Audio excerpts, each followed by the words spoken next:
शान्ताकारं भुजगशयनं पद्मनाभं सुरेशं विश्वाधारं गगनसदृशं मेघवर्णं शुभांगं लक्ष्मीकान्तं कमलनयनं योगिविद्यार्णगम्यं वन्दे विष्णु भव्यहरं सर्वलोकैकनाथकम्। बोलो विष्णु भगवान की जय। नमस्कार दोस्तों, स्वागत है आप सभी का मेरे YouTube चैनल आर के भक्ति ज्ञान। भक्तों, आज की वीडियो में हम आपको श्रीमद् भगवत गीता के 18वें अध्याय की कथा सुनाएंगे। तो सभी भक्तजन हमारी कथा को श्रद्धा भाव और प्रसन्न चित्त मन से सुने। जिन भक्तों को हमारी वीडियो अच्छी लगे वो हमारी वीडियो को लाइक करें, चैनल को सब्सक्राइब करें और कमेंट में जय श्री कृष्ण जय श्री राधे अवश्य लिखें। बोल कृष्ण कन्हैया लाल की जय। श्रीमद् भगवत गीता 15वें अध्याय का महात्मा। श्री महादेव जी कहते हैं, पार्वती अब गीता के 15वें अध्याय का महात्मा सुनो। गौड़ देश में कृपाण नरसिंह नामक एक राजा थे, जिनकी तलवार की धार से युद्ध में देवता भी परास्त हो जाते थे। उनका बुद्धिमान सेनापति शस्त्र और शास्त्र की कलाओं का भंडार था। उसका नाम था सर्वमेरुंड। उसकी भुजाओं में प्रचंड बल था। एक समय उस पापी ने राजकुमारों सहित महाराज का वध करके स्वयं ही राजा करने का विचार किया। इस निश्चय के कुछ ही दिनों बाद वह हैजे का शिकार होकर मर गया। थोड़े समय में वह पापात्मा अपने पूर्व कर्मों के कारण सिंधु देश में एक तेजस्वी घोड़ा हुआ। उसका पेट सटा हुआ था। घोड़े के लक्षणों का ठीक ठीक ज्ञान रखने वाले किसी वैश्य के पुत्र ने बहुत सा मूल्य देकर उस अश्व को खरीद लिया और यत्न के साथ उसे राजधानी तक वह ले आया। वैश्य कुमार वह अश्व राजा को देने को लाया था। यद्यपि राजा उस वैश्य कुमार से परिचित थे, तथापि द्वारपाल ने जाकर उसके आगमन की सूचना दी। राजा ने पूछा, किस लिए आए हो? तब उसने स्पष्ट शब्दों में उत्तर दिया, देव, सिंधु देश में एक उत्तम लक्षणों से संपन्न अश्व था, जिसे तीनों लोगों का एक रत्न समझकर मैंने बहुत मूल्य देकर खरीद लिया है। राजा ने आज्ञा दी, उस अश्व को यहाँ ले आओ। वास्तव में वह घोड़ा गुणों में उच्च श्रवा के समान था। सुंदर रूप का तो मानो घड़ी था, शुभ लक्षणों का समुद्र जान पड़ता था। वैश्य घोड़ा को ले आया और राजा ने उसे देखा। अश्व का लक्षण जानने वाले अमात्यों ने इसकी बड़ी प्रशंसा की। सुनकर राजा अपार आनंद में निमग्न हो गए और उन्होंने वैश्य को मुंह मांगा स्वर्ण देकर तुरंत ही उस अश्व को खरीद लिया। कुछ दिनों के बाद एक समय राजा शिकार खेलने के लिए उत्सुक हो उसी घोड़े पर चढ़कर वन में गए। वहां मृगों के पीछे उन्होंने अपना घोड़ा बढ़ाया। पीछे पीछे सब ओर से दौड़कर आते हुए समस्त सैनिकों का साथ छूट गया। वे हिरणों द्वारा आकृष्ट होकर बहुत दूर निकल गए। प्यास ने उन्हें व्याकुल कर दिया। तब वे घोड़े से उतरकर जल की खोज करने लगे। घोड़े को तो उन्होंने वृक्ष की डाली में बांध दिया और स्वयं एक चट्टान पर चढ़ने लगे। कुछ दूर जाने पर उन्होंने देखा कि एक पत्ते का टुकड़ा हवा से उड़कर शिलाखंड पर गिरा है। उसमें गीता के 15वें अध्याय का आधा श्लोक लिखा हुआ था। राजा उसे बांधने लगे। उसके मुख से गीता के अक्षर सुनकर घोड़ा तुरंत गिर पड़ा और अश्व शरीर छोड़कर तुरंत ही दिव्य विमान पर बैठकर वह स्वर्गलोक को चला गया। तत्पश्चात राजा ने पहाड़ पर चढ़कर एक उत्तम आश्रम देखा, जहां नाग केसर, केले, आम और नारियल के वृक्ष लहरा रहे थे। आश्रम के भीतर एक ब्राह्मण बैठे हुए थे जो संसार की वासनाओं से मुक्त थे। राजा ने उन्हें प्रणाम करके बड़ी भक्ति के साथ पूछा, ब्राह्मण, मेरा अश्व जो अभी अभी स्वर्ग को चला गया उसमें क्या कारण है? राजा की बात सुनकर त्रिकालदर्शी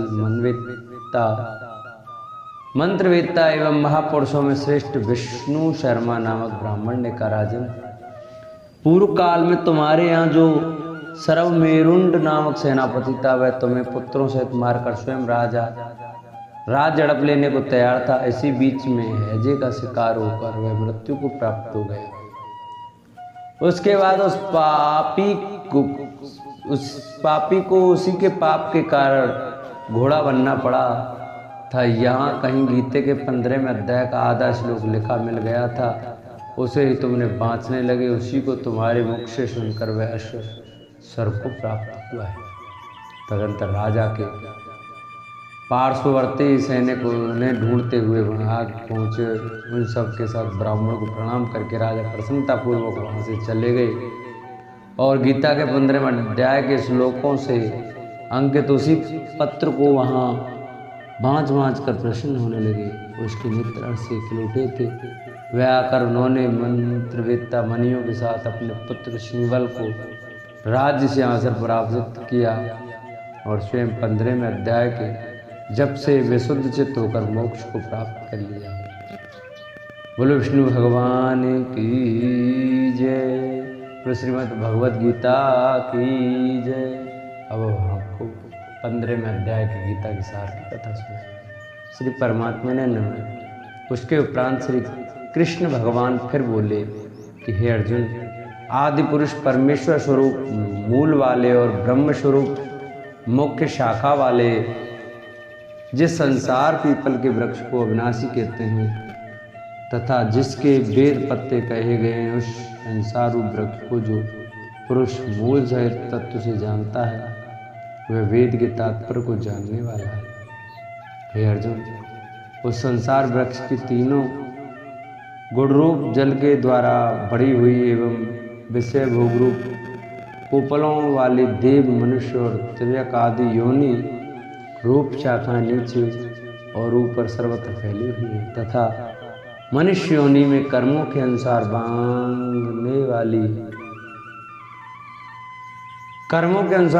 वाली अहंता, ममता, वासना रूप जड़ें भी नीचे और ऊपर सभी लोकों में व्याप्त हो रही है। परंतु इस संसार वृक्ष का स्वरूप जैसा कहा है वैसा यहाँ विचार काल में नहीं पाया जाता है, क्योंकि ना तो इसका आदि है और ना अंत है तथा ना अच्छी प्रकार से स्थित ही है। इसीलिए इसे अहंता, ममता और वासना रूप अति दृढ़ मूलों वाले संसार रूप पीपल के वृक्ष को दृढ़ वैराग्य रूप शस्त्र द्वारा काटकर उसके उपरांत उस परम पद रूप परमेश्वर को अच्छी प्रकार खोजना चाहिए कि जिसमें गए हुए पुरुष फिर पीछे संसार में नहीं आते और जिस परमेश्वर से यह पुरातन संसार वृक्ष की प्रवृत्ति विस्तार को प्राप्त हुई है, उस ही आदि पुरुष नारायण के शरण में हूँ एक इस प्रकार दृढ़ निश्चय करके नष्ट हो गया है। मान और मोह जिनका तथा जीत लिया है आसक्ति रूप दोष जिनने और परमात्मा के स्वरूप में निरंतर स्थिति जिनकी तथा अच्छी प्रकार से नष्ट हो गई कामना जिनकी, ऐसे वे सुख दुख नामक द्वंद्वों से विमुक्त हुए ज्ञानी जन उस अविनाशी परम पद को प्राप्त होते हैं। उस स्वयं प्रकाश में परम पद को न सूर्य प्रकाशित कर सकता है, न चंद्रमा और न अग्नि ही प्रकाशित कर सकता है तथा जिस परम पद को प्राप्त होकर मनुष्य पीछे संसार में नहीं आते और वही मेरा परम धाम है। हे अर्जुन, इस देह में यह जीवात्मा मेरा ही सनातन अंश है और बड़ी इन त्रिगुणमयी माया में स्थित हुई मन सहित पांचों इंद्रियां को आकर्षण करता है। कैसे कि वायु गंध के स्थान से गंध को जैसे ग्रहण करके ले जाता है, वैसे ही देहादिकों का स्वामी जीवात्मा भी जिस पहले शरीर को त्यागता है उससे मन सहित इंद्रियों को ग्रहण करके फिर शरीर को प्राप्त होता है, उसमें जाता है। उस शरीर में स्थित हुआ यह जीवात्मा श्रोत्र, चक्षु और त्वचा को तथा रसना, घ्राण और मन को आश्रय करके अर्थात इन सब के सहारे से ही विषयों का सेवन करता है। परंतु शरीर छोड़कर जाते हुए को अथवा शरीर में स्थित हुए को और विषयों को भोगते हुए को अथवा तीनों गुण से युक्त हुए का भी अज्ञानी जन नहीं जानते।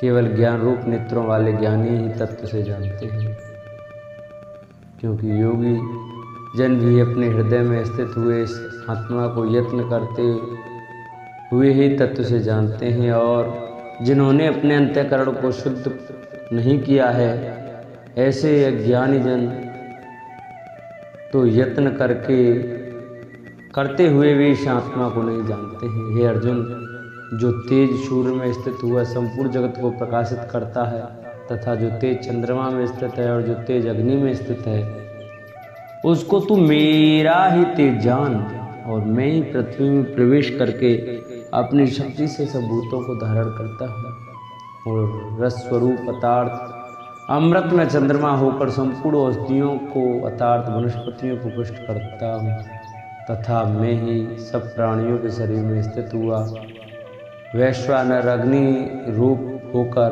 प्राण और अपान से युक्त हुआ 4 प्रकार के अन्न को पचाता हूँ, और मैं ही सब प्राणियों के हृदय में अंतराय यामी रूप से स्थित हूँ तथा मेरे से ही स्मृति ज्ञान और अपवन होता है, और सब वेदों द्वारा मैं ही जानने के योग्य हूँ। वेदांत का कर्ता और वेदों को जानने वाला मैं ही हूँ। हे अर्जुन, इस संसार में नाशवान और अविनाशी भी ये 2 प्रकार के पुरुष हैं।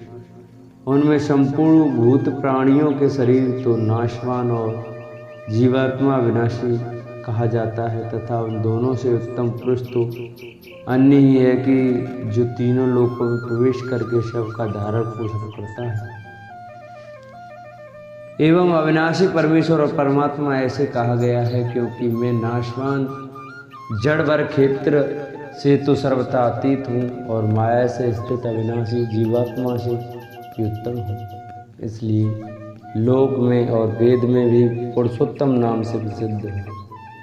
हे भारत, इस प्रकार तत्व से जो ज्ञानी पुरुष मेरे को पुरुषोत्तम जानता है वह सर्वज्ञ पुरुष सब प्रकार से निरंतर मुझ वासुदेव परमेश्वर को ही भजता है। हे निष्पाप अर्जुन, ऐसे ये अति रहस्य युक्त गोपनीय शास्त्र मेरे द्वारा कहा गया, इसका तत्व से जानकर मनुष्य ज्ञानवान और कृतार्थ हो जाता है, अर्थात उसको और कुछ भी करना शेष नहीं रहता। इस अध्याय में भगवान ने अपना परम गोपनीय प्रभावशाली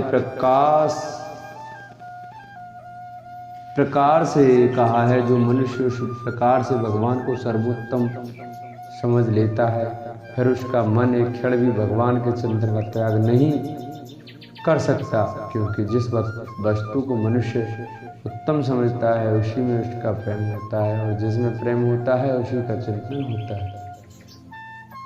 अतएव सबका मुख्य कर्तव्य है कि भगवान के गोपनीय प्रभाव को भली प्रकार समझने के लिए नाशवान क्षणभंगुर संसार की आसक्ति का सर्वथा त्याग करके एवं परमात्मा के शरण होकर भजन और सत्संग की विशेष चेष्टा करें। बोलो बालकृष्ण लाल की जय। जिन भक्तों को हमारे श्रीमद् भगवद गीता के अध्याय की कथा अच्छी लगी हो, हमारी वीडियो अच्छी लगी हो, वो हमारी वीडियो को ज़्यादा से ज़्यादा शेयर करें। जिन्होंने अभी तक हमारे चैनल को सब्सक्राइब नहीं किया वो हमारे चैनल को सब्सक्राइब करें। वीडियो अच्छी लगी हो तो वीडियो को लाइक कर कमेंट में जय श्री राधे, जय श्री श्याम, जय श्री कृष्ण अवश्य लिखें। बोल बाल कृष्ण लाल की जय।